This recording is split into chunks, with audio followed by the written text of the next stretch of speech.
Heard about the HMF rule to attack constipation? If not, stop scrolling. Welcome back to my series called Back to Basics, where we're teaching you how to attack most common problems with the power of nutrition.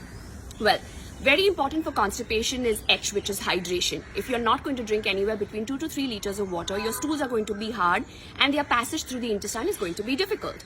M stands for movement. If you are not going to move, how can your bowels move? There has to be movement, because please understand that your bowels, your intestine is an inverted U.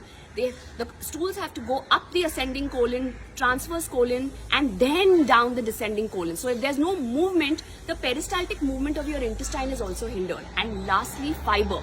If there is no fiber in your day-to-day diet, which is coming from about 4 to 5 servings of vegetables and fruits on a daily basis, then your bowel movements can't have the motility and peristalsis, and therefore you find it hard to go to the bathroom every day. Very simple ways to attack the HMF on a daily basis rather than finding shortcuts of laxatives. If you do this on a day-to-day basis and the movement of your intestines is activated, you're going to be able to go to the bathroom easily, and constipation is going to be a problem of the past. Hope that was helpful.